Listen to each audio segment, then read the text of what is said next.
it going, everyone? Hope everyone had a great Seder, amazing Chag. Sorry about my voice, a little sore. So we'll continue, Bezrat Hashem, the fourth lesson in Likutei Moharan, sixth chapter. So up until now, basically, we said just in this last part that the whole fixing, right, of a person's kingdom to bring himself back to that shlemut of his malchut and come back to being, in charge and kind of running his whole being. And not that he's going to always, do everything perfect and not fall, because everybody falls, but at least he'll be able to, run his being in the world and be able to function, physically, mentally in the world and do what he needs to do without going into this, down state. It all depends on fixing his malchut, his kingdom, which means fixing his speech. Because the speech is basically the shorish, the root of the malchut, of the kingdom. So in the last chapter that we learned was basically teaching us about this, bringing this vidui, doing this vidui, this confession where a person brings, one by one, he brings that whole tape of negative that's playing from within him. He brings each thing from the past, right? Each scenario or sin, whatever it was, he brings it up to his mind, to his dot, and he confesses and does this process that we spoke about. And through that, one by one, he starts fixing his whole entire kingdom, his whole being. And becoming again, the one who rules and sits on the chair, what it's called.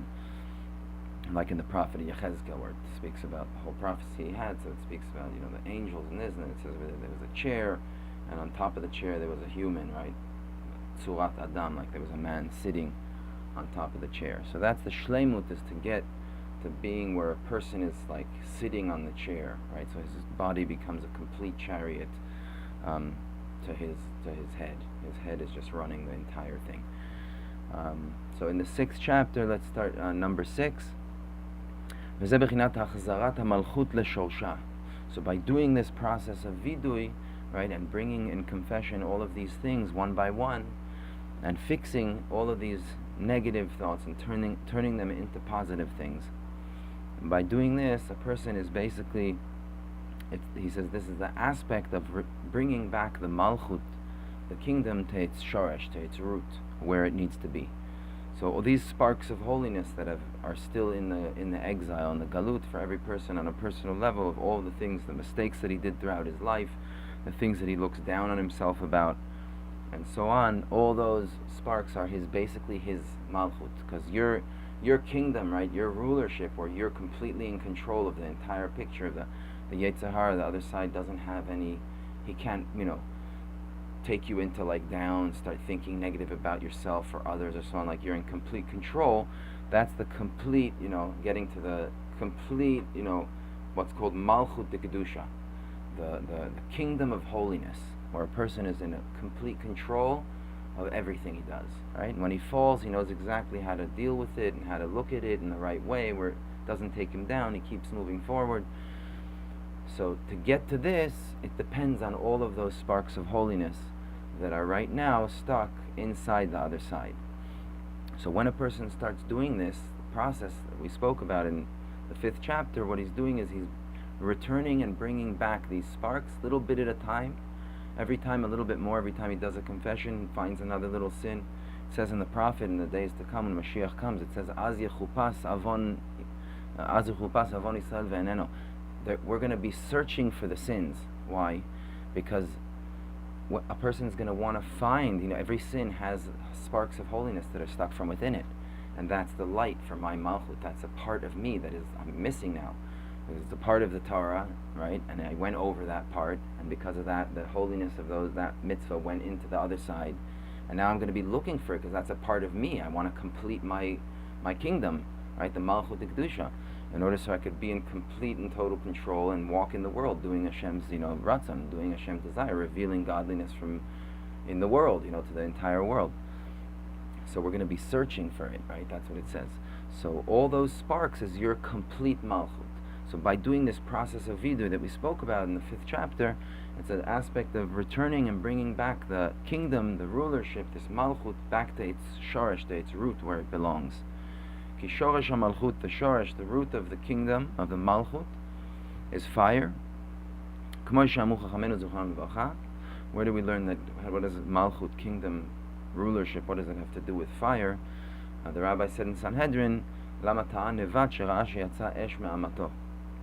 So Nevat was, Yerovam ben Nevat. Yerovam was a king of Israel, and his father was Nevat. So his father saw, and I'm not sure if it was a dream. I looked in the Gemara. I couldn't see. Rashi doesn't bring anything. I couldn't figure out exactly what was going on over there. I don't have the Tanakh, unfortunately, so with the commentaries and the whole thing. But basically, he saw coming out of his brit, he saw like fire. I don't know if it was in a dream or in a prophecy or whatever, but he saw fire coming out. So he thought he was going to be king. And really, they say a mistake, because his offspring, his child, which was Yerovam, was going to be king of Israel.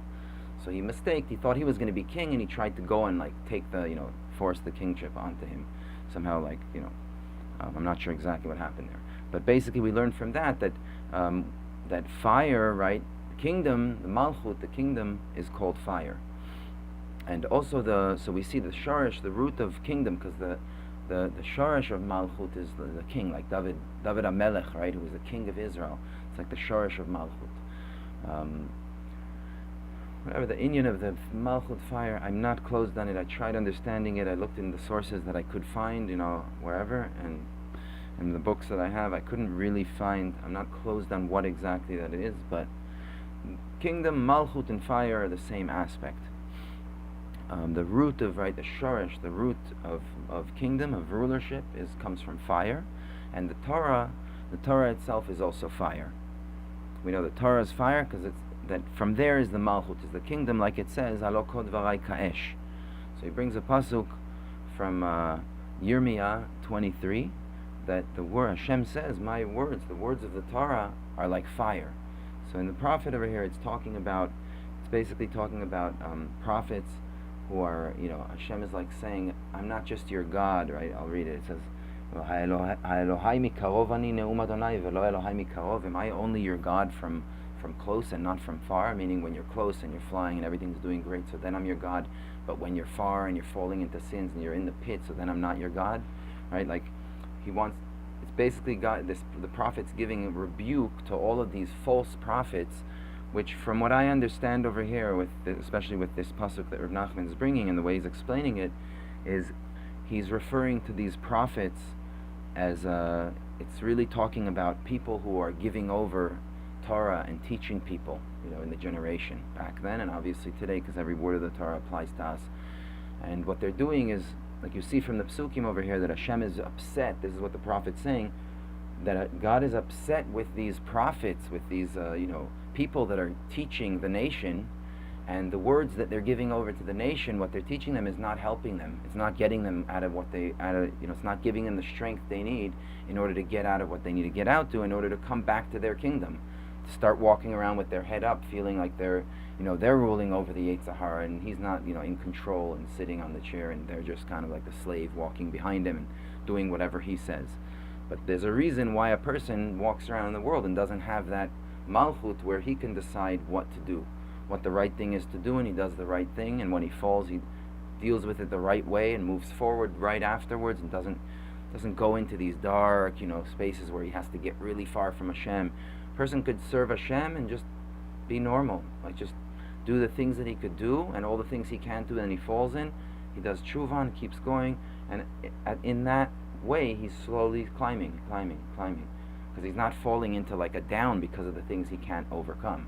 He's just continuing on his pathway, and he's climbing on his pace, right? It's not like or everything or nothing. You climb slowly, which gives an opportunity and an opening for everyone to get close to Hashem. So these prophets, what they were doing is they were giving over the Torah in such a way that it wasn't helping the people, which means the people were falling into sins at this time, in this period, and the prophets weren't giving it over the right way. So, and then after bringing a few of these prophets, then he brings this pasuk that Rav Nachman's bringing. So Hashem is saying, the words of the Torah are like fire, right? Meaning the words of the Torah have the strength to mamish wipe out all the bad, right? And just elevate all the sparks of holiness if it's given over the right way. And he says over here, Hashem is upset with the prophets, and those are having dreams. They're making They're making the nation go off the path because of their lies. V'anochi lo shalachtim, I didn't send them. V'lo tzivitim v'ho'ilu lo yo'ilu la'am hazeh. They're not helping this nation at all. Hashem is like really upset about this, that people who are taking the position of leaders in the nation are leading people, but instead of leading them in a pathway of life where whatever level they're on, they could serve Hashem and go on their pace, they're leading them in a way of like, if you do this, and if you don't do this, then you're out of the picture. If we catch you with a little something on your phone, you're gone from the yeshiva. You can never come back. That's just the rule. There's certain rules, right? So I'm sure they have reasons for rules and this and that, but there's certain ways that are just not the way that it's not the way of bringing. Maybe it was the way hundreds of years ago, but it's definitely in our generation.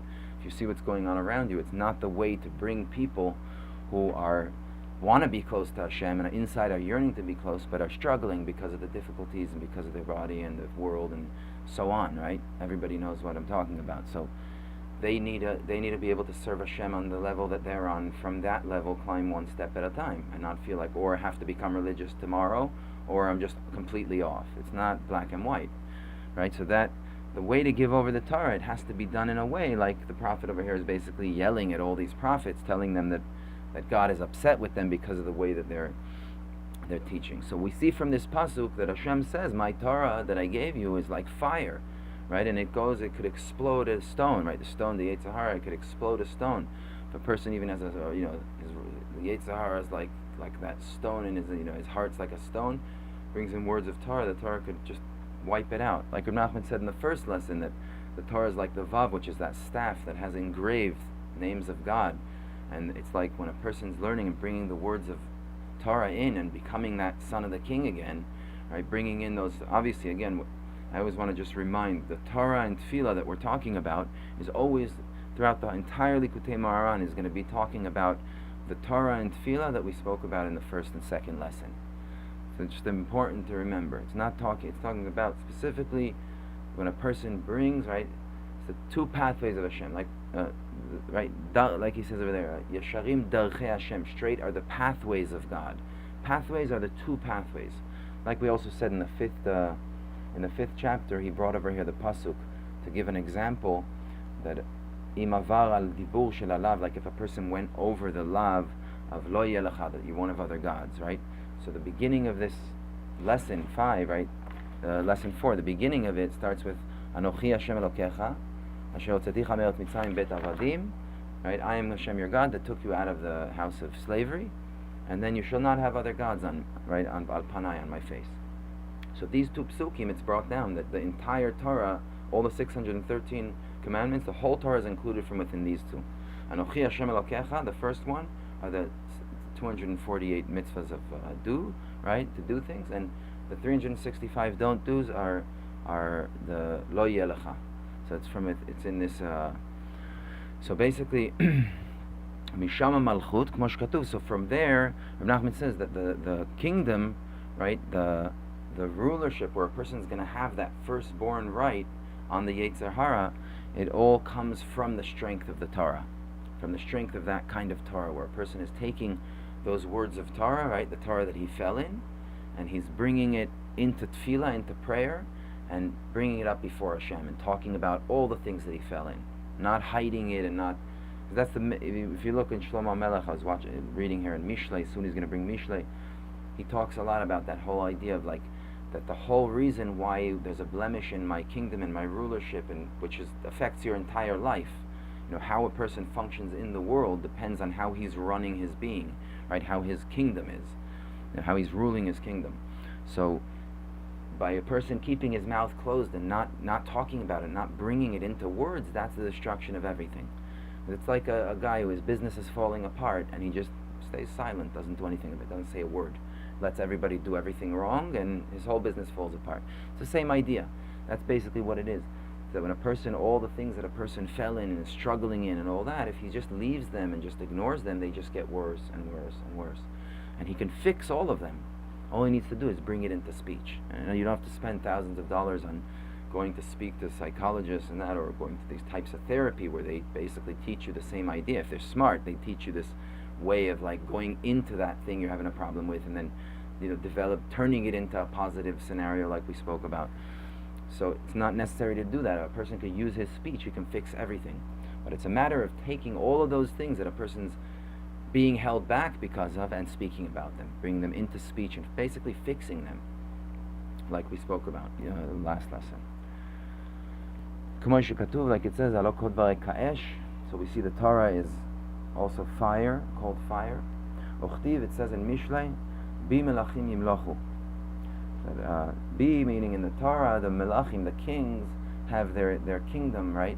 Their whole power of kingdom comes from the Torah, which means it's talking about the entire creation, because the world was created with the letters of Torah. God spoke the letters and created the entire creation.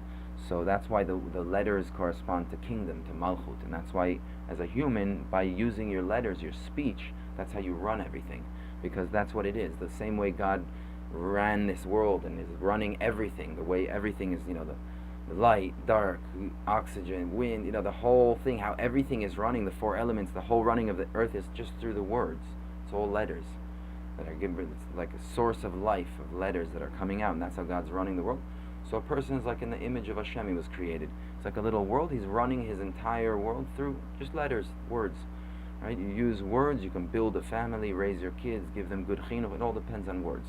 Use bad words, you destroy. Good words, you build.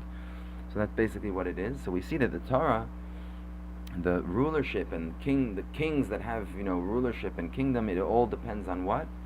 On the Torah. And the continuation of this pasuk, I just want to read it. And anybody who goes, I can't go into all of the psukim obviously, but anybody who goes to the sources over here will see that everything before and after is all talking about this fixing of the speech, using the speech in the right way or using it in a bad way, the destruction that comes out in a bad way, or the building and good that comes out of the speech in a good way, just to show that it's all talking about that in you. 1 second, so it's over here.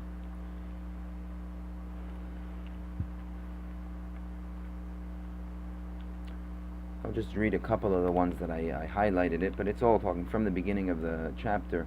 It's basically, it's in Mishlei, the 8th chapter. So it says, Ki emet yehegeh chiki v'to'avat sfatai resha. That my mouth speaks truth, and the to'avat sfatai, like the bad of my lips, is resha, is evil, which means an evil person uses his lips to speak bad. He calls it to'ava, which is like something bad. Betzedek kol imrei fi, en bahem niftal ve'ikesh. Betzedek, all the words coming out of my mouth are always coming out with tzedek, which means justification. Always justifying yourself and finding the good from within yourself, and never like taking that side of the rasha. And then further on he says in Yud Gimel, Yirat Adonai senot ra, right? A God-fearing person is someone who hates bad. Someone who hates bad, meaning anything bad, right? He won't speak bad out of his lips, because that'll just take him down. It's like he's destroying his own kingdom, which is going to make him further away from Hashem. You can't reveal God in the world if a person's kingdom is being, is suffering and being destroyed. V'derech ra upita apuchot saneti, Hashem saying that He hates the bad pathway, which is speaking bad. A person always thinking and speaking bad. And then it says, Li etza v'tushia, ani bina li gvura, bi melachim yimlochu. Hashem says, from me, from the Torah, comes all the advice and redemption and bina and gvura, the strength that a person has to overcome things in life. It all comes through the Torah, meaning through that kingdom, that malchut. The speaking of the Torah, taking all the things and all the things that he fell in, that he's having a hard time with, he brings them in speech, in words, and he finds all the good from within it. And he never takes the bad, right? He takes the bad, he's just bringing the bad before Hashem. Obviously, it comes with a broken heart. The reason why you're bringing it is because you did something that you shouldn't have done, and you're having a hard time with it, and you want to overcome it, right?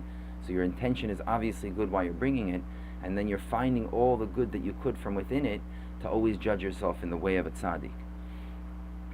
And then he says, Bi melachim yimlochu, with the Torah, with this type of Torah, the kings rule, v'roznim yechokeku tzedek. So here he uses the word yechokeku, like we said in the beginning of the 5th chapter, that Rabbeinu added this word in Yechezkel, vatiyavonotam, that their sins were on their bones. Rabbeinu added the word, they were engraved in their bones.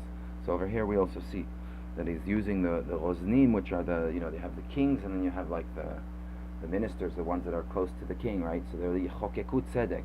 They get the strength for them to make all of the laws and run the country and, run everything according, in the right way to make sure the country runs properly. They're the ones in charge of that, right? It all comes from the strength of the Torah. Whether it's, coming from Jewish kings like David HaMelech, or from the other side, in everything, whether a person's, it's his kingdom of holiness that he's doing in his life, or his kingdom of his business in the physical world, whatever he's doing to make money and, run his physical life. In either of them, it's all coming through the power of Torah. Power of Torah, which is his Malchut, his kingdom. And then further down it says, Be'oach tzedakah alech, I will walk in the pathway of tzedakah, of justification, finding the good. Right? Betoch netivot mishpat, always in the highways of mishpat, of that center line, always finding that center line. Make sure to never take it too much to the judgment or to the other side, not trusting in Hashem's mercy. There's a lot more psukim before and after, and anybody who goes in the commentaries, I'm sure will really see it much better. And then the Ikar Torah, and he says the Ikar of the Torah, the main part of the Torah, Hema Talmidei Chachamim, are the Talmidei Chachamim. So we said already in the end of in the 5th chapter, at the end, we said the Talmidei Chachamim are these sparks of holiness, all the sparks of Kedusha that there are from within the other side that need to be redeemed. And the way I do it is by the Talmid Chacham, which is finding that point of good, finding that little mitzvah from within it, and not finding the bad, just finding the good. That's called Talmidei Chachamim. So the essence of the Torah, right, the true essence of the Torah is this light, or these sparks of holiness. Like Reb Nachman said at the beginning, on first lesson, that the Malchut, the Kedusha, has no light from itself, right? And the main Sechel, right, this is the main Chiyut, that the Malchut, the source of life of the Malchut, the Kedusha, of the kingdom, right, of holiness, depends on this light that's stuck from within the mistakes that a person did. So this is what he's saying over here, the Ikar Torah, the essence of the Torah, which is the Talmidei Chachamim. It's the Talmidei Chachamim, it's this light. Like the rabbi said, Kamati Psha'eh in Masechet Makot, they said they're so foolish, the people are so foolish that they get up and they stand up before the Torah. When the Torah comes out, they stand up before the Torah, right? Everybody stands up before the Torah. And when Tzurva Mirabanan, when a big Talmid Chacham comes out, right? People, whatever, there's a few people stand, maybe not everybody jumps up. When a Torah comes out, everybody stands up, right? So that's the simple meaning. I think what Reb Nachman's talking about over here, because if not, it doesn't really fit in so good over here. I think the Tzurva Marabanan that he's talking about, based on everything we said up until now, he's saying people are so foolish that when a Sefer Torah comes out of the Aron, right, everybody stands up. But when a Talmid Chacham, for the Talmid Chacham, people don't stand up, which means the Tzurva Merabanan, which is that Talmid Chacham, that wise person that has a lot of Torah, that's talking about that little bit of your essence, right? Because like we said, a person's essence is all the good points that he grabbed throughout his life. Everything good that he did, that's his essence. Everything bad has no existence whatsoever. There's Tov Hashem Lakol, right? Hashem is just good, right? There's so many psukim in Tehillim that talk about Hashem is just everything that has to do with good, something positive, something good, a mitzvah, that's Hashem. Everything bad is just there. It's like an imagination thing. It's just there to test you so you have freedom of choice. That's it. But it has no existence. In the next world, it's not going to have any, one of it, it's gone. So your main essence, right, is the good, all the good that you grabbed. So that's Tzurva Merabanan. So people are so foolish that when it comes to a Sefer Torah coming out of the thing, they stand up. But when it comes to a Tzurva Merabanan, they're not standing up and being the taking rulership over the other side.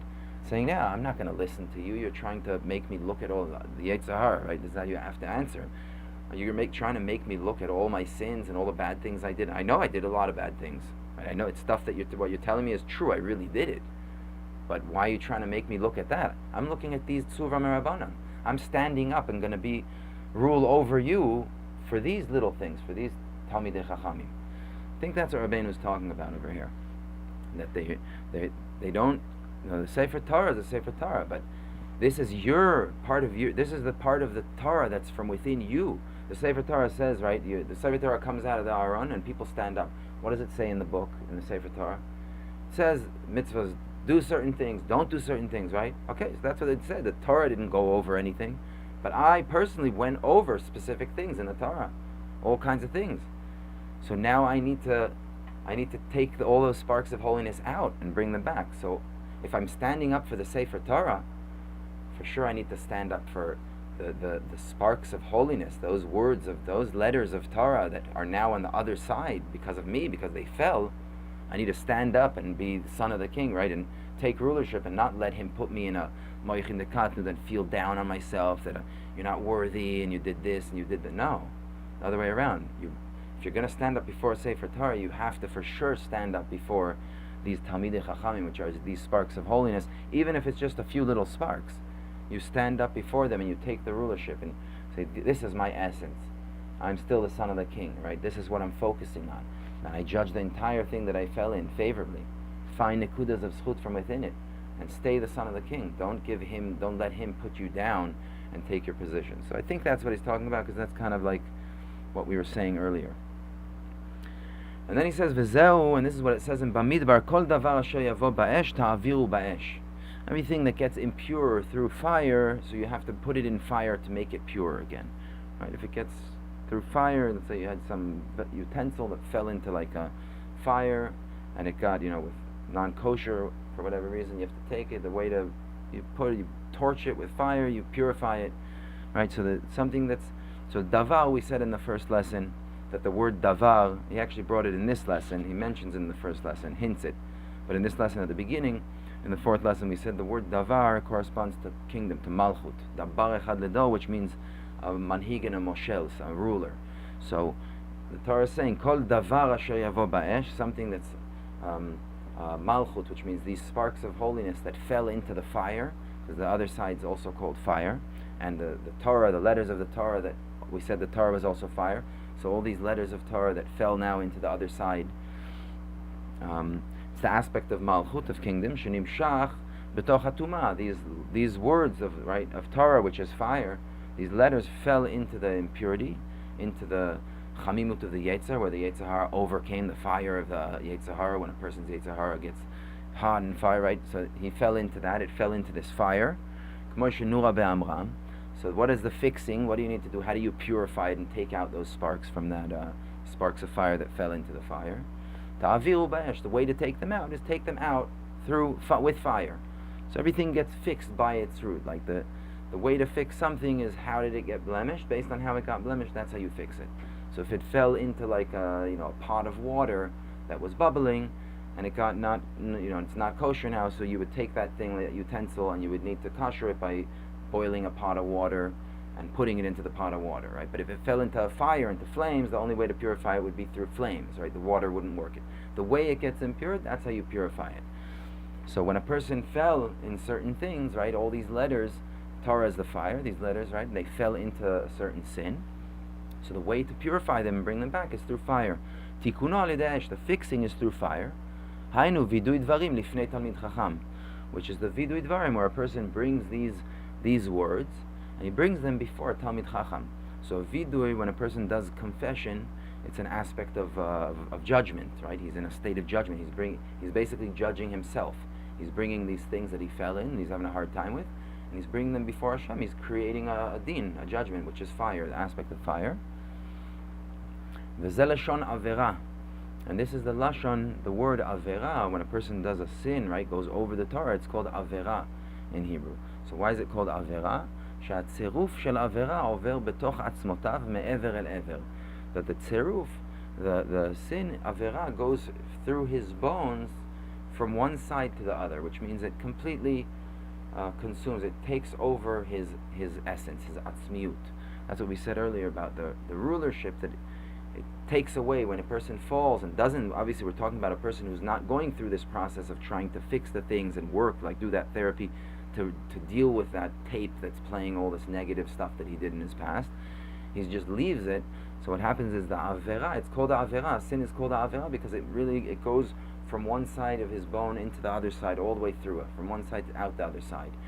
So it needs to be, in order to purify it, it's kind of like with what he said, about like the example I gave about when something becomes impure, like if it fell into the fire. So you have to basically torch it until it becomes completely red, until sparks start flying. When you see sparks flying out of it, that's a sign that it got hot enough that the heat went all the way from one side to the other side. So the whole piece of metal, whatever it is, became red, and then the sparks start flying out, right? So all those sparks of holiness, right? You need to really get it like red, red, red, and then all the sparks can't hold on to them anymore, basically.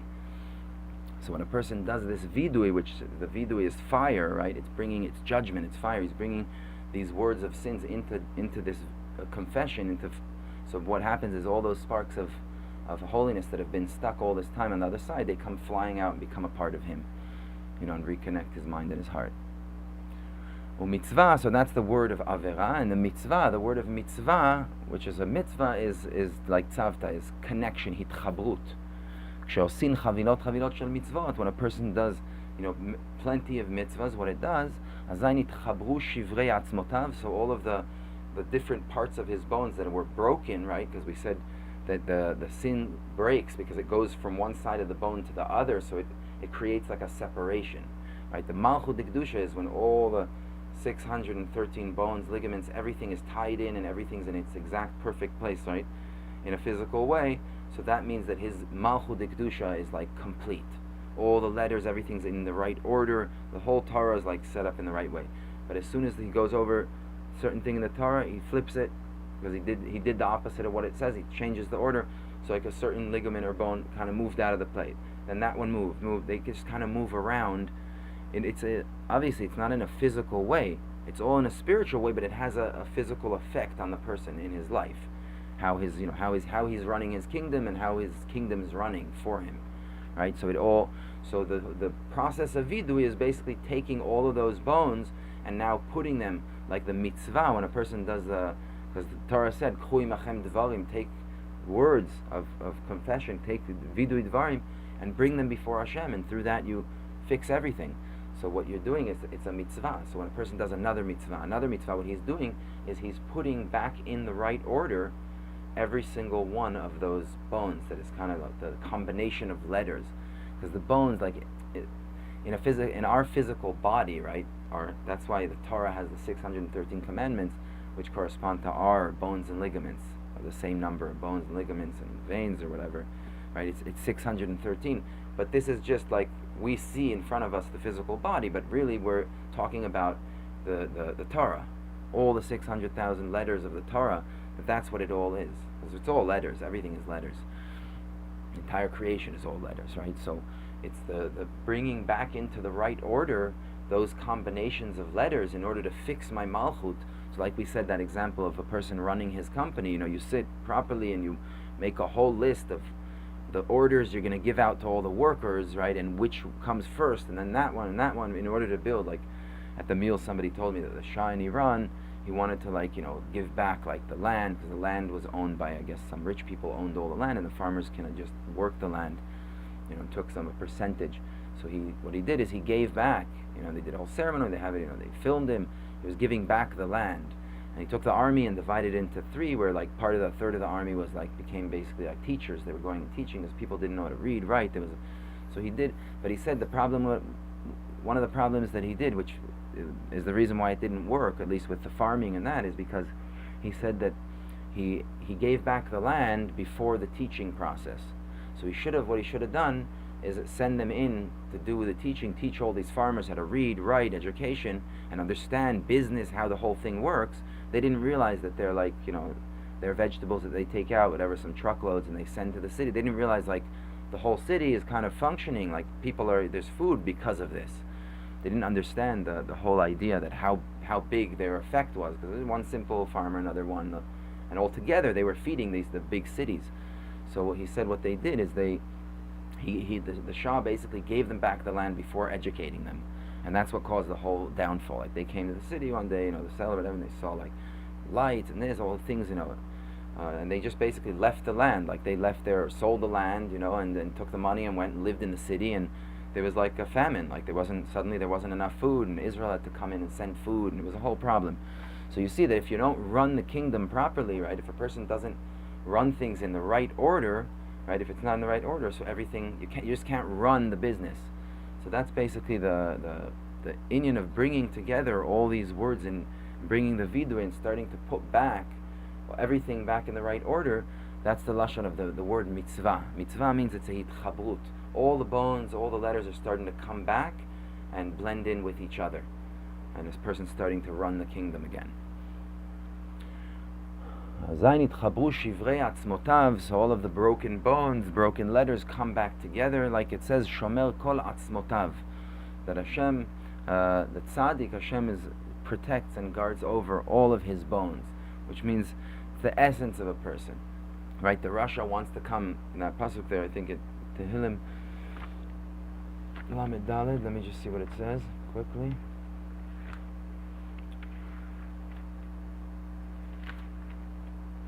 It says, Rabot Raot Tzadik, Umikulam Yatzilenu Adonai, that a tzaddik goes through lots of tests and difficulties, and from all of them God saves him. Shomer Kol Atzmotav, God protects all of his bones. Achat mehena lo nishbara, not one of them breaks. Temotet rasha ra'a v'sonet tzadik yeshamu. Right, the bad, the rasha, right, his tape of rasha from within him, right, all the bad that he has from within him and he's thinking about all the time, that's what makes him fall. V'sonet tzadik yeshamu, and a person who hates the tzaddik, which means that whole justifying the little bit of good that he has, he hates, he doesn't even look at that. It means nothing to him. He's just always thinking of all of his negative and bad. They're not gonna, they'll be to blame, which means they'll lose in the judgment, and they won't be able to attain their ultimate levels they could have gotten to in this physical world down here, but it's going to be their fault because they didn't use a simple thing called speech, using your speech to fix. Hashem redeems the soul of his servants, and anybody who comes and hovers under the wings of Hashem and gets close to Hashem, to the Yud Kei Vav Kei, to that kindness and mercy, and realizes that, it's a tiny little nakuda, it's a little point. And it makes no sense, because if it was a regular judge, right, that wouldn't mean anything. But we're talking here about Hashem, Yud Kei Vav Kei, right? 13 attributes of mercy. It says over there that when Cain killed Hevel, the Gemara, it's one of the Gemaras that I went into, when Cain killed Hevel, so he came and he told Hashem, he said, is there not enough mercy for me? Like, could you not forgive me? I mean, you forgave 600,000 people at the golden calf, You forgave them for the golden calf.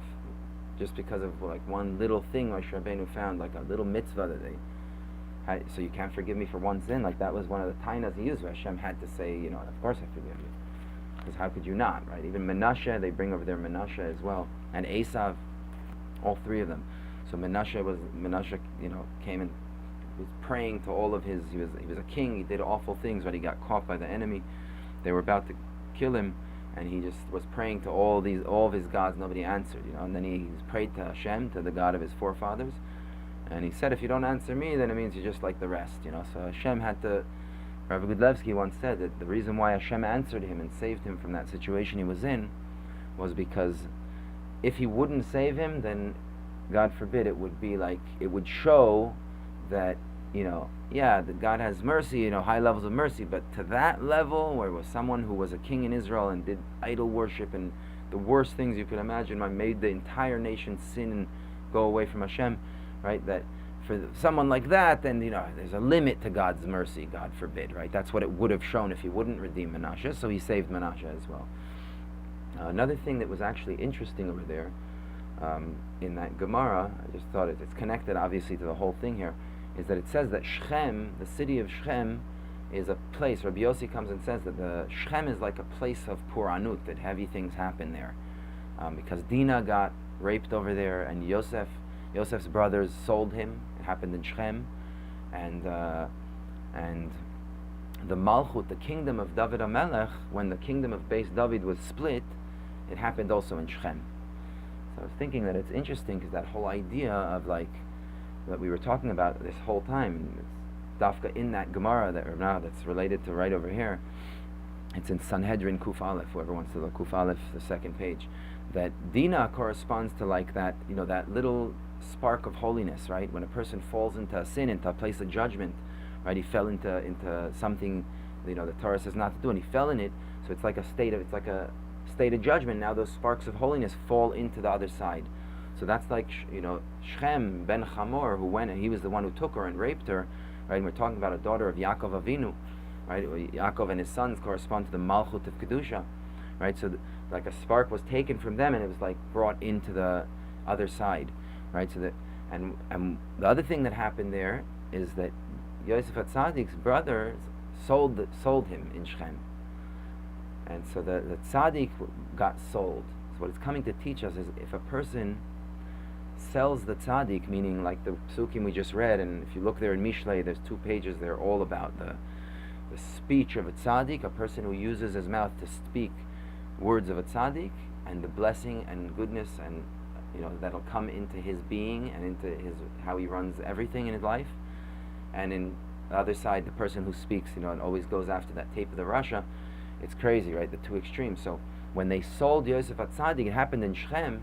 They sold Yosef HaTzadik. That means they gave up on the tzaddik. And what happens if you give up on the tzaddik and you don't use that tzaddik on your mouth, on your lips all the time, finding all your positive points and using all that? What happens then? Dinah gets taken, right? Those sparks of holiness get taken. And what happens? The malchut of your malchut, your kingdom, gets split, gets divided.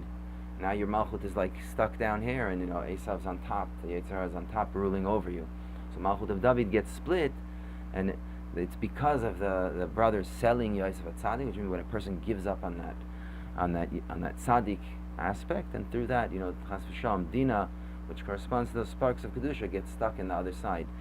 So B'ezrat Hashem, Reb Nachman's teaching how to redeem all of that and get all those sparks back by, oh Hashem, doing a very simple process. Thank God, Reb Nachman doesn't make it too hard on us. Thank God. Easy. All right, we'll continue, God willing. So we just finished the 6th chapter, and we'll go on, hopefully tomorrow. Take care, Chag Sameach, guys.